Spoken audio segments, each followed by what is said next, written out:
Speaking in Parliament, Minister of Justice Princess Kasune emphasized the government's commitment to strengthening Zambia's democracy through comprehensive electoral reforms.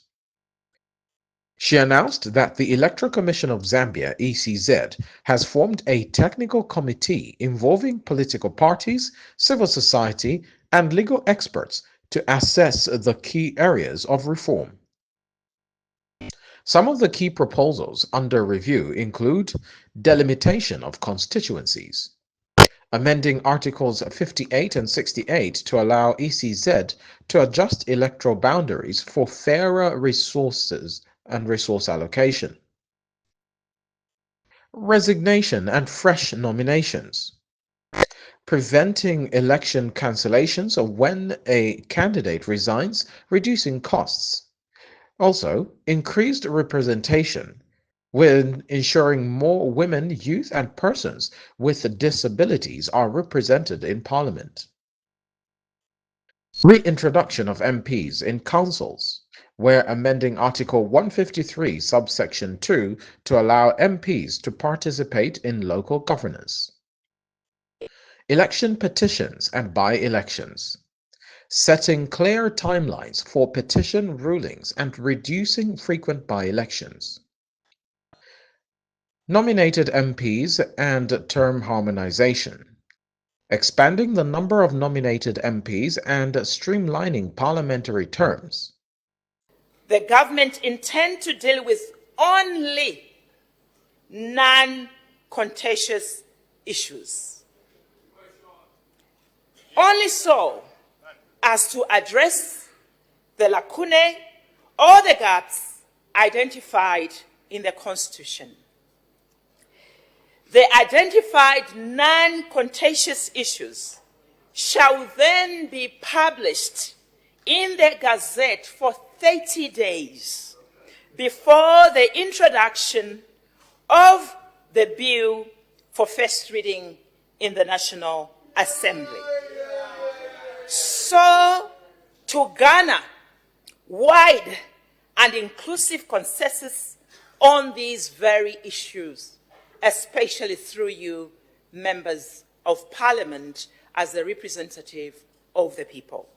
The Review Commission and dialogue forums proceeded on progressive reports on key issues.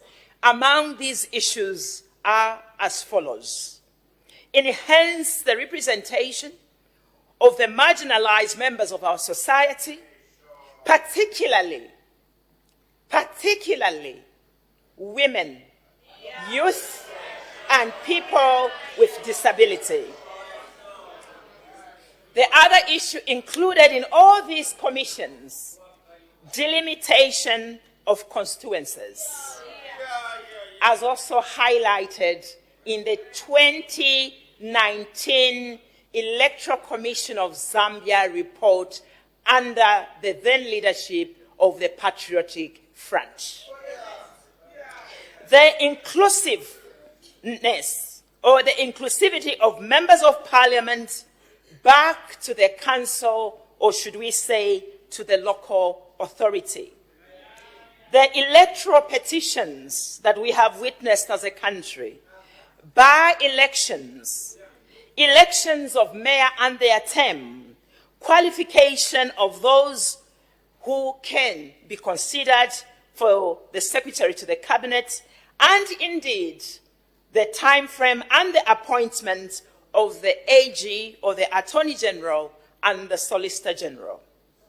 Madam Speaker, in this regard, the government, in the spirit of transparency and accountability, wishes to highlight the key non-contentious issues over the years being raised, advanced for the reinforcement of the Constitution by various stakeholders who include, among others, different political parties, civil society organizations, religious mother bodies, judgments of our Supreme Courts, academias, professional bodies and associations, traditional institutions, constitutional experts, student bodies, women organizations, and the youth.